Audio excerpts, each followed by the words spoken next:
Assalamualaikum warahmatullahi wabarakatuh. Alhamdulillahirrahmanirrahim. Pada semester ini kita bertemu kembali atau baru bertemu kali ini dengan saya dalam mata kuliah Sistem Operasi 3 SKS.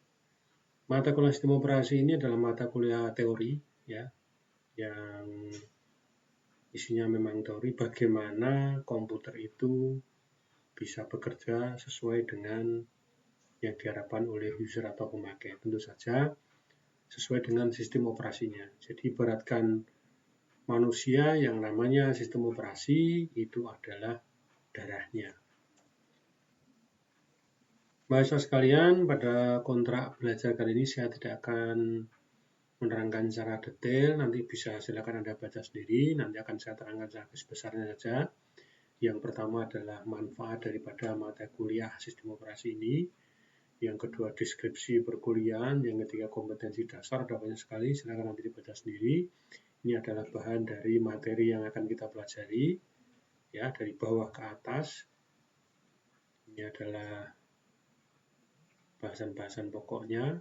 Kemudian ini adalah buku yang saya gunakan, ada 2 minimal. Kenapa saya pakai 2? Agar kita bisa mempunyai persepsi yang sama. Kalau Anda mau mengembangkan dengan menggunakan buku yang lain, boleh-boleh saja. Nah, untuk sementara ketika kita kuliah, saya menggunakan 2 buah buku. Yang pertama Bambang Herianto dan yang kedua adalah Sri Kusuma Dewi. Mahasiswa sekalian, ada banyak tugas yang akan saya berikan. Ya tidak banyak banget nih, cuma ada nanti.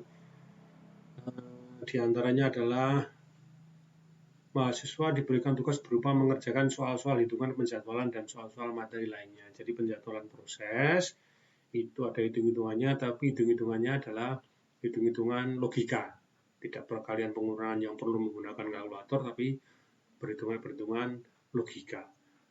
Logika bagaimana sebuah komputer itu kemudian bisa menjalankan fungsinya ketika ada banyak proses. Jadi ada 5 buah proses, bagaimana agar setiap proses itu bisa dilayani oleh komputer dengan baik.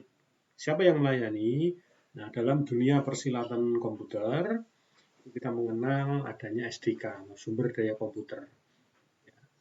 Yang pertama adalah CPU, yang kedua memori utama, yang ketiga adalah modul input-output. Nah, sistem operasi itu tugasnya mengatur jalannya ketiganya itu, agar data itu bisa saling bertukar dan masuk, keluar, dieksekusi oleh CPU menjadi sebuah output. Itu yang mengatur adalah sistem operasi. Kalau kita punya 5 buah input, bagaimana input itu bisa dieksekusi. Antriannya bagaimana? Dengan menggunakan penjadwalan proses. Ya. Kemudian berikutnya adalah kriteria penilaian, ringnya silakan baca sendiri. Ya, kemudian berikutnya adalah bobotnya, ujian akhir semester 40%, ujian tengah semester 30%, tugas atau kuis 20%, presensi 10%. Kalau Anda rajin atau presensinya full, tidak pernah izin, tidak pernah apa, maka tugas atau kuisnya saya yakin juga Anda beres.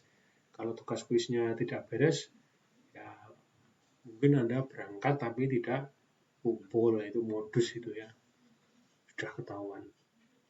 Kemudian jadwal perkuliahannya silakan Anda baca sendiri, nanti pertemuan 1 membahas apa, pertemuan 2 membahas apa, pertemuan 3 membahas apa, dan seterusnya. Jika ada yang kurang jelas, silakan nanti ditanyakan di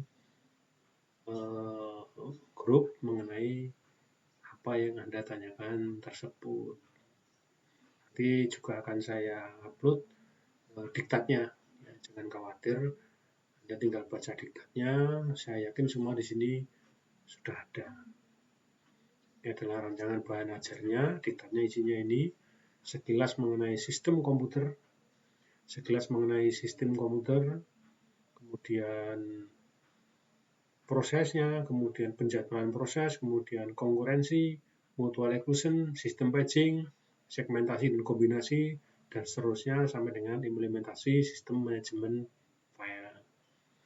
Nah, itu mahasiswa sekalian, kira-kira yang akan kita gunakan materi pembelajaran kita. kita gunakan selama 1 semester. Mudah-mudahan bisa kita selesaikan dengan lancar.